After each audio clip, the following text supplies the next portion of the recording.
Well, with all of those jokes, Z, I have to reduce my speech in half, so let me scramble a bit here.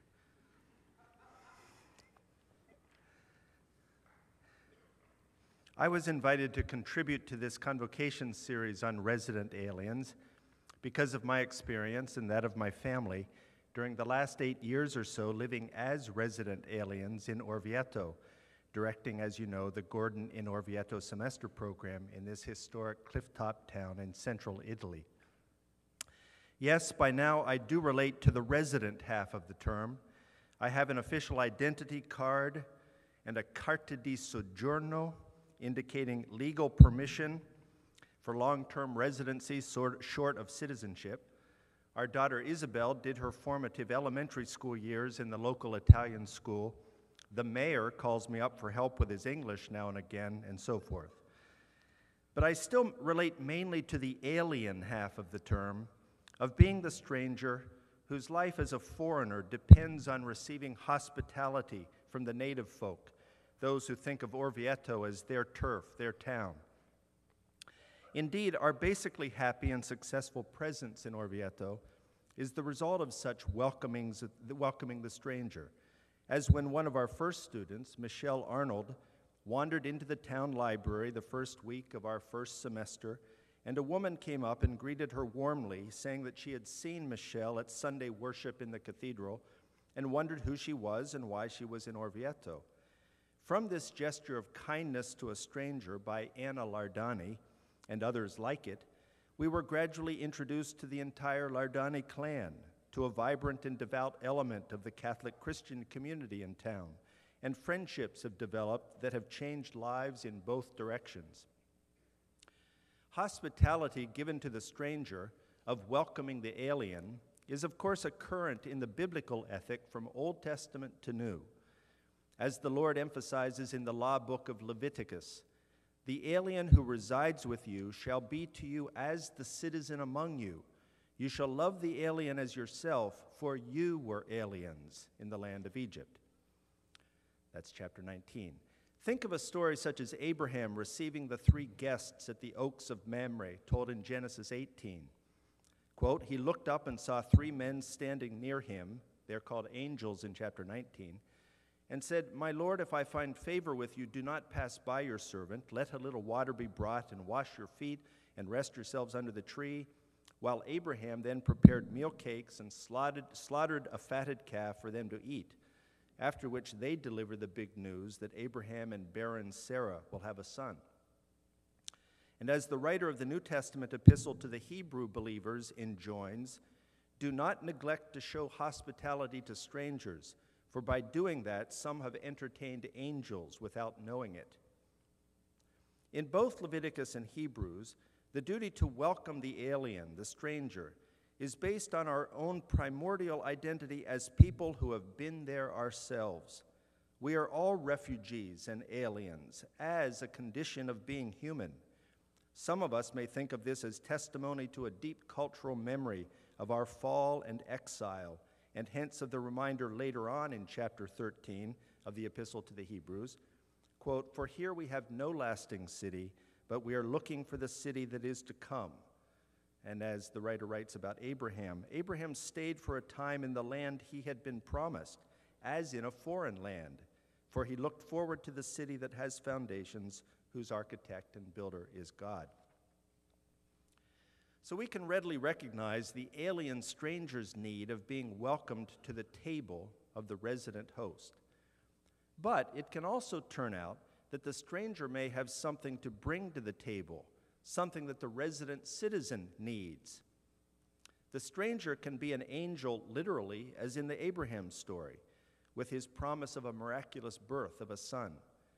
Or think of the story at the end of St. Luke's Gospel, where Jesus appears to the 2 disciples on the road to Emmaus after his resurrection. He joins them as a stranger.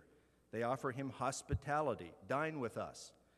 But he is the one who can, quote, interpret the things about himself in all the scriptures and fulfill the very purposes of God about which they were confused. The resident host can receive this something new of the stranger in 2 ways. Sometimes the new can be incorporated as an element into the host culture's ways of thinking and living, but without requiring significant change to their worldview.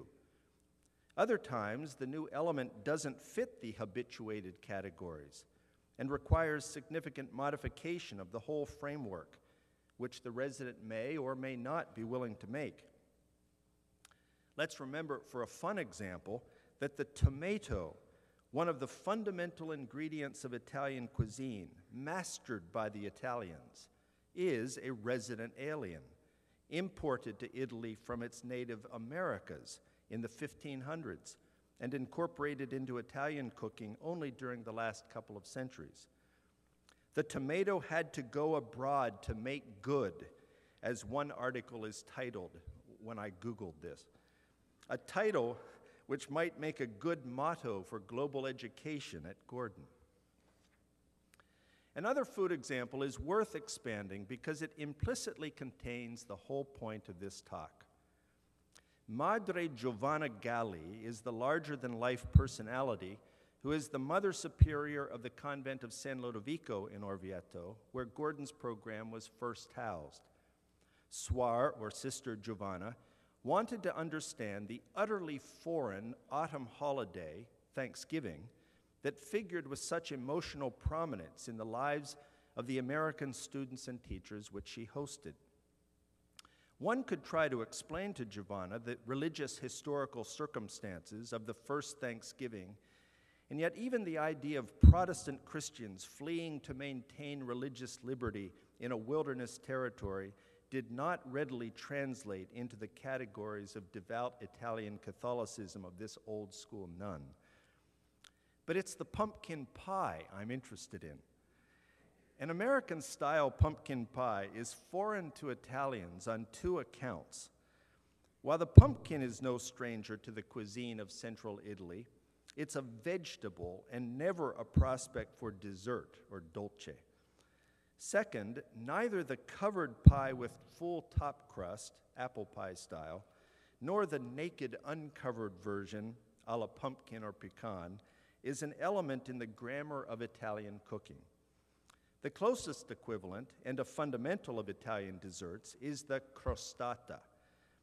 Its pastry crust, not unlike that of an American pie, but flatter, filled with a fruity puree of figs or wild berries or apricot, and always with a lattice-work crust on top. So, in trying to make an Italian Thanksgiving for our students, Suor Giovanna translated pumpkin pie into her own categories, but with sufficient openness and risk to allow violation of these categories. She sweetened the pumpkin puree to a degree suspicious to her own palate, and used it as the filling for a traditional crostata, lattice work and all. The upshot? Because of Suor Giovanna's artistry in the kitchen, both Italian and American guests at our Thanksgiving feast smacked their lips or poked cheek with forefinger, Italian style. The pumpkin crostatas were delicious. Some of us have re-imported this new version of the old standby into our own American soil Thanksgiving dinners. Imagine an Italian Thanksgiving dessert, a pumpkin crostata. And on the Italian side, a similar response. Not bad. I never imagined that pumpkin could become a dessert. The new invention, at least in the limited Italo-American circles of Orvieto, has entered the dessert repertoire, modifying traditionalisms on both sides. Some of our Italian friends are even incorporating ringraziamento, that's Thanksgiving, whole new holiday, translated into their own modes of faith consciousness as a holiday of thanking God for bounty and unexpected hospitality. My point is simple. Traditions, when they are vital and confident enough not to be protectionist, allow themselves to be enlivened and refreshed and transmitted by permitting an alien element, an alien to intrude. A traditionalism, we always have chestnut stuffing and canned jellied cranberry sauce, or it's not a real Thanksgiving dinner, nevertheless willing to allow even an unexpected guest, the pumpkin crostata of all things, to come on in and join the family celebration, which of course was what the Indians did when the Pilgrims arrived. Thanksgiving being at its core the expression of gratitude by the alien foreigner receiving unexpected grace and graciousness from the local folk. But the exchange can take another form. Strangers can bring something new to the table from their own homeland, but they can also bring something old, something they associate with the host culture, which they mean to honor by returning it, albeit with their own tampering. The strangers arrive with a respectful sense of their own need for what the host culture has, and through their strangerly efforts to imitate, to adapt themselves to the host culture, the stranger in fact helps the citizen host to see her own traditions with fresh eyes. I, for instance, usually bring a couple of bottles of good Umbrian wine back with me to the States. But last September, I brought a fine Napa Valley red wine back to Orvieto for my dear friend Ivano Tozzi, the Chief Quality Control Officer for BG Wines, to show him what the Americans have accomplished through their own adaptation of Italian winemaking tradition. I remember when, during our first semester in 1998, the local ceramic sculptor Michele Golia visited Professor James Zingarelli's sculpture class, set up rather makeshift fashion in the humble, beat-up old stable courtyard of Monastery San Lodovico. Remember this, Jim? With sunlight filtering through the lattice work overhead, students were chipping away with their chisels and mallets, following traditional Renaissance methods, with Z working closely and intimately alongside the students. Almost with tears in his eyes, Michele told Jim, "There are very few studios in Italy nowadays which keep alive the old traditions of sculpting in the workshop that you are doing here, and that are the very heritage of Italian art. Most art schools are trying to play technological catch-up, getting modern, offering classes in graphic design done on the computer." Michele worried, justifiably as statistics increasingly show, that soon few skilled artisans would remain who could even repair the sculptural heritage of cathedral and palazzo decoration, let alone contribute something new to that tradition. "Here you are," he said, "coming to us as Americans and helping to sustain our own flagging Italian artistic traditions." Let me expand another illustration from which I take the second title for this talk. Now, the first title, if it is on the sheet, Welcoming the Alien, Alienating the Resident, Refashioning the Community and Its Traditions as Sojourners Together. Now, that was my first title. My second one is Strangers and Other Angels. Back in 2003, Karen Coonrod, Gordon alumna, half Italian through her war bride mother, New York City theater director, acclaimed for her productions of both English and Italian Renaissance drama, inaugurated a long-term theater project in Orvieto, whose working title has become Strangers and Other Angels, linking together a series of Bible episodes about strangers and angels, about strangers as angels.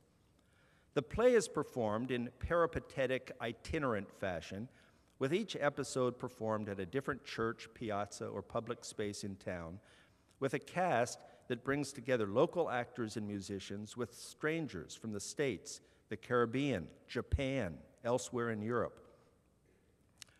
Her title, of course, alludes to the passage from Hebrews about entertaining strangers who might be angels, and to the Emmaus story, which in fact frames the entire sequence. When the two disciples wonder how this stranger has missed the news about the crucifixion of the one they hoped was the Messiah, he, in the drama, sings a new song, "Don't You Remember?" from which proceeds not his interpretation of the prophets as in the gospel, but the performance of episodes which trace God's redemptive work through history from creation to judgment via the incarnation of Christ. Yes, here, we'll see if we can show some. Excuse me.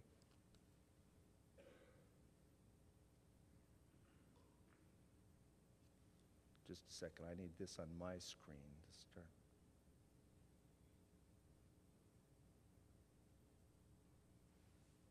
Yeah, that's what I want. Here.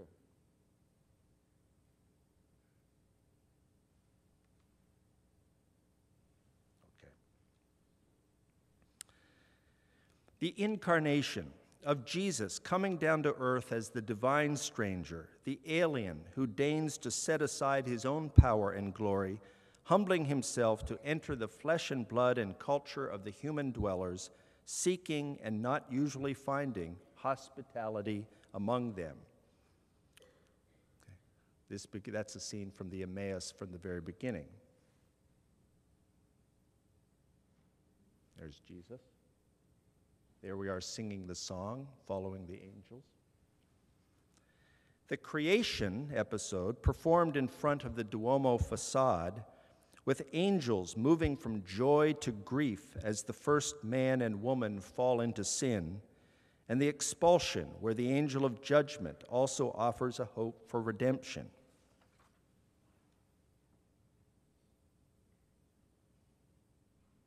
That's the apple theme.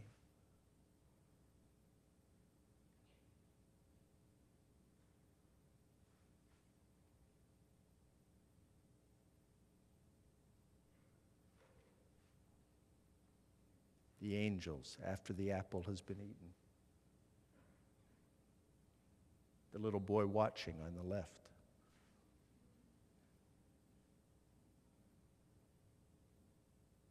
The angel announcing hope. The sacrifice of Isaac, the next episode, where an angel arrives in the nick of time to stop the faithful father's sacrifice of his only begotten son, and then to bring to Abraham a substitutionary lamb for the sacrifice.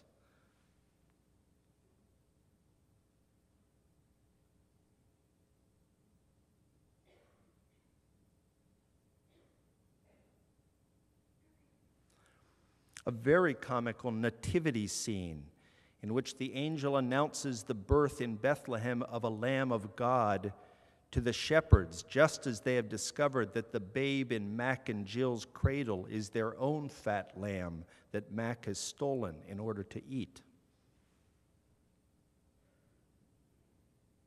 Those are the angels up there. Mary holding the baby Jesus as the light of the world. The descent of Christ into hell, the next episode, which, before his resurrection on the third day, Jesus as a mighty angel descends to bash down the gates of hell and to trample Satan underfoot, the beginning of the end.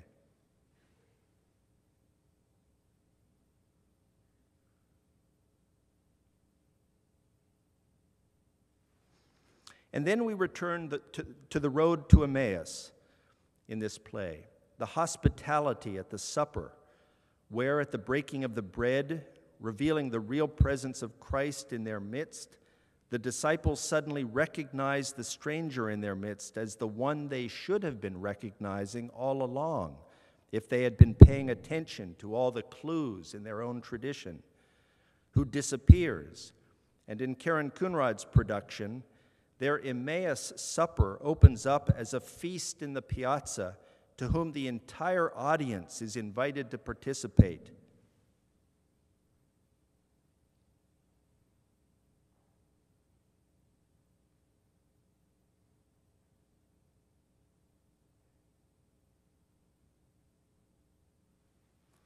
This American company's hosts becoming their guests in a turning of the tables. But I'm not done. The project itself of Strangers and Other Angels embodies its and my theme. These plays were not newly composed or imported to Orvieto as something new. Strangers and Other Angels is performed at the feast of Corpus Christi, a holy day inaugurated in the year 1264 by Pope Urban IV, in order to celebrate in a big, almost cosmic way the mystery that occurs at every enactment of the sacrament of Holy Communion, namely as the sign of Jesus' incarnation. This is my body, and as the means by which we become living members of his body. As John writes, those who eat my flesh and drink my blood abide in me, and I in them. Well, guess where this new holiday was inaugurated? In Orvieto, where the Pope resided at the time, and hence the place in all the world where the celebration of Corpus Christi is most spectacularly celebrated, with drama and pageantry, to be sure. But curiously, it was in association with the holiday of Corpus Christi during the 1300s in England that various towns developed long cycles of plays performed peripatetically on carts that traveled from place to place in town, often with 20 to 30 episodes strung together, all chosen to mark God's incarnation, of his entering physically into earthly affairs, to create, warn, and minister to, and finally to redeem and judge his creatures, so beloved that he had sent his only Son like a stranger into a foreign land. So Karen, in collaboration with people including other Gordon alumni, such as poet and playwright Mark Stevick and composer Paul Vasile and myself, adapted several of the plays from these cycles, translating some into Italian, keeping some sections in English, wrapping the whole thing in music and dance, bringing back to Orvieto in lively new guise the very stuff that had originated in Orvieto. A bunch of strangers coming to town, including students in the Gordon semester program, joining up with the local folk for a few weeks of rehearsals, becoming angels both in costume and in reality. The appreciative response that I heard over and over, wow, you've helped make new what had become old. You've given back to us our own tradition. I hope you can begin to see where I'm going with these Orvieto-based illustrations. A reciprocity, a giving and receiving, a hospitality that changes both guest and host, a sacra conversazione, a sacred conversation, not just a dialogue between two people trading their viewpoints, through which two communities open themselves up to receive the other's gift. And in their sharing, a third community is fashioned, one in which both have a sense of having been drawn out of their own insular identity and becoming sojourners together in a new space, joined in a new trajectory. The concept, of course, is St. Paul's from his letter to the church at Ephesus, where he writes to Gentile believers as once aliens and strangers to the commonwealth of Israel, quote, "In his flesh he has made both groups into one, that he might create in himself one new humanity in place of the two." This sacred conversation can take various forms. The stranger comes with an offer of something that the host culture needs.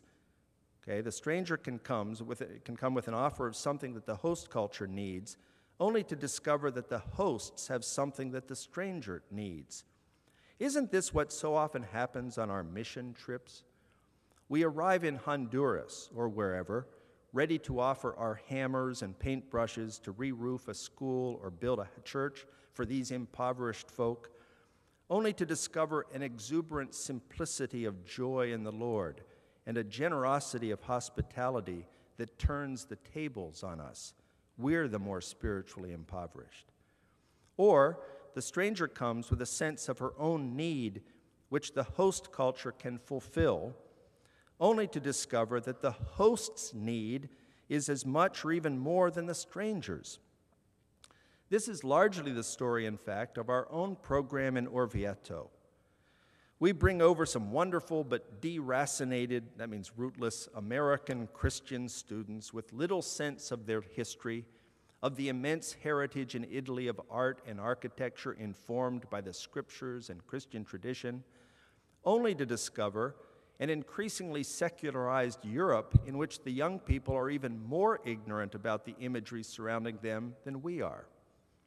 I think of one semester when the major project for my own course was for the students to prepare an iconographic guidebook that would identify and explain all the figures in all the frescoes, mostly fragmented, in the beloved 1,000-year-old church of San Giovanale, in English, of course.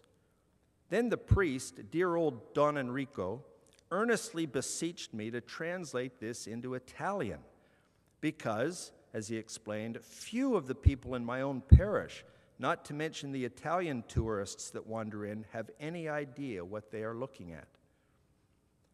I could offer lots of other encouraging examples. The Bishop of Orvieto, Padre Giovanni Scanavino, bravely accepting a married woman Episcopal priest with children, that's my wife and Gordon alumna Reverend Susan Skillen, into his diocese's midst, saying to his own priests, "We Roman Catholic clergy can no longer avoid serious discussion about the role of ordained women in the church and of a married rather than a celibate clergy. What better model could we hope to have for seeing what such a thing might look like than Susan?" So he invited this woman pastor to preach the sermon in the Duomo itself during Christian Unity Week one January. But there's no guarantee. It doesn't always work out happily. Hence the play on the words of the second half of my title, Alienating the Resident.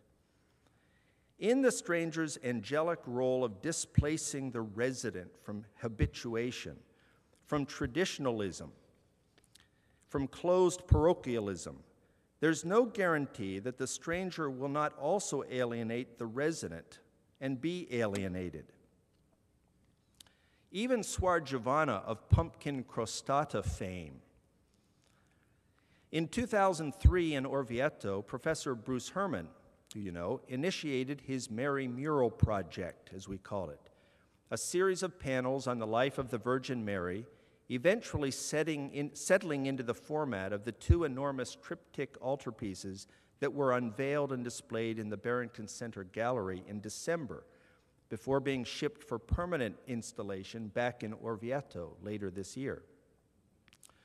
Professor Herman had started this project as a course in the Orvieto program, set up as a real Renaissance bottega, with students working as apprentices, learning all the traditional methods of gessoing and water gilding and so forth.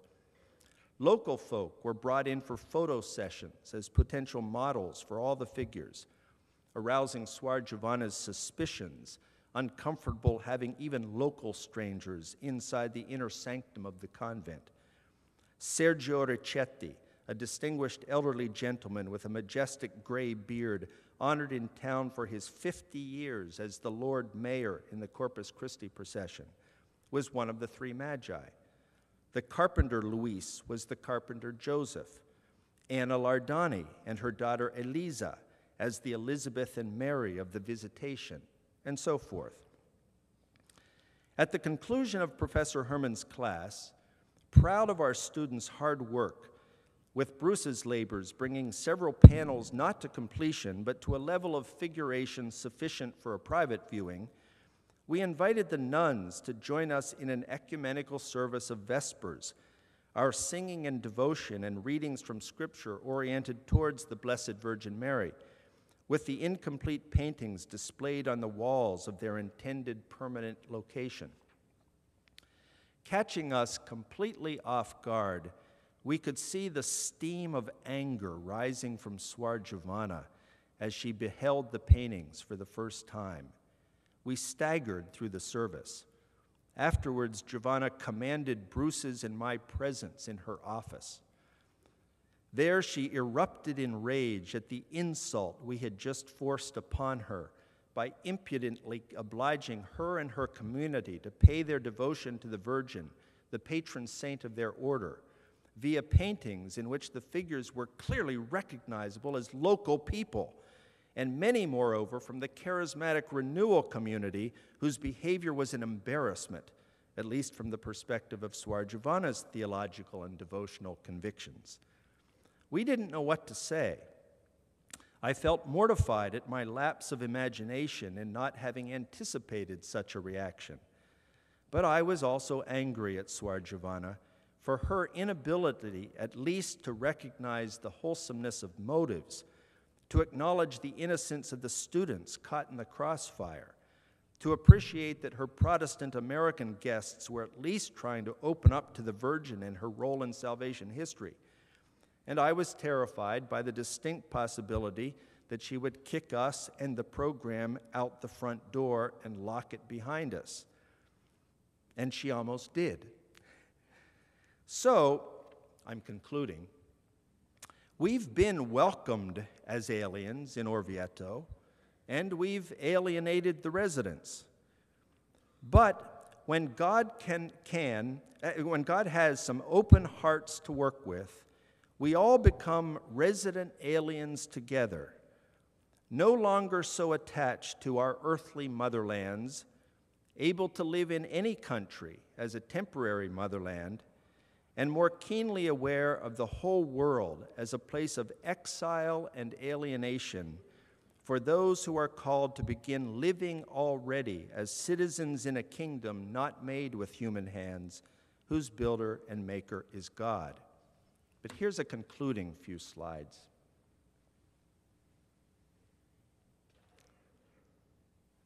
Okay, can I show you that again? Okay. There's Bruce and Swar Giovanna at one moment. There they are, and another. There's Reverend Susan with the clergy at our own daughter's first communion in that 1,000-year-old church. That's my favorite. That's Isabel and her best friend, Beatrice.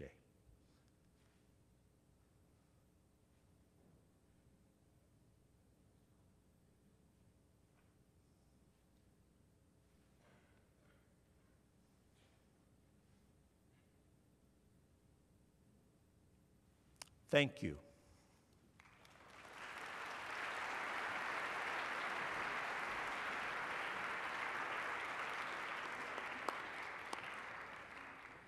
If you'd like to join us in Lane in the Martha Lewis room, we're going to have over lunch, bringing your lunch in, a discussion of these ideas and of the Orvieto program, if you'd like to come and discuss that as well. Thank you and stay warm.